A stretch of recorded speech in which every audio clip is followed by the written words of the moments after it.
आताही आज तुम्ही थेट शिवसेनेची मशाल सोडून राष्ट्रवादी काँग्रेसमध्ये प्रवेश करताय, काय वाटतंय?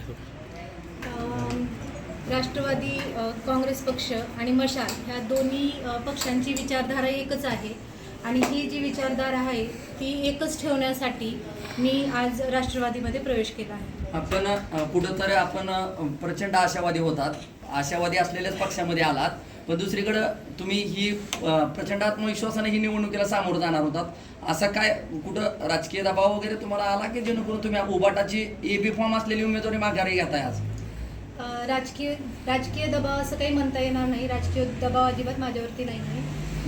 हा थोडासा वैयक्तिक आणि कौटुंबिक प्रश्न आहे आणि कुठंतरी कुटुंब एक राहणं अत्यंत महत्त्वाचं असल्या कारणाने मी हा आज निर्णय घेतलेला आहे. कुठं तर उबाटाची उमेदवारी थांबवली, माघारी घेतली, दुसरीकडं राष्ट्रवादी शरदचंद्रजी पवार पक्षाच्या वतीनं तुम्हाला काय पद वगैरे दिलंय का आज? काय हां, मी आज सोलापूर जिल्हाध्यक्षपदी माझी निवड झालेली आहे आणि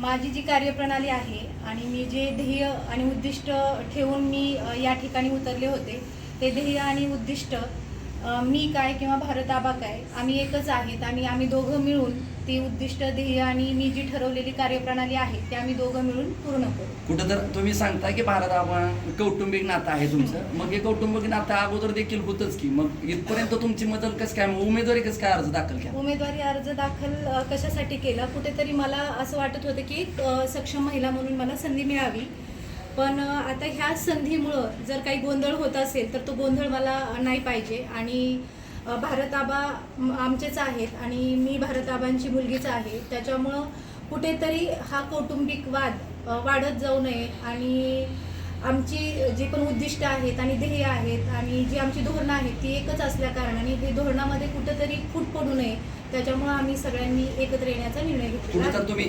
पक्षश्रेष्ठीनं याची कल्पना दिली तर मी अर्ज माघारी घेतली, कारण एबी फॉर्मचा अर्ज माघारी घेणं इतकं मिळणं कठीण असतं, तिथं तुम्ही मिळण्याला रद्द केला. बरोबर आहे, तसं म्हणजे मिळालेला अर्ज रद्द नाही करायला पाहिजे, परंतु मी आत्ताच सांगितलं की दोन्ही पक्षांची विचारधारा एकच आहे आणि विचारधारा एक असलेले पक्ष एकनिष्ठ असणं अत्यंत गरजेचं आहे आणि या विचारधारेमुळं किंवा वेगवेगळ्या लढतीमुळं काही वितुष्ट येऊ नये, हे वितुष्ट टाळण्यासाठी मी हा निर्णय घेतलेला आहे.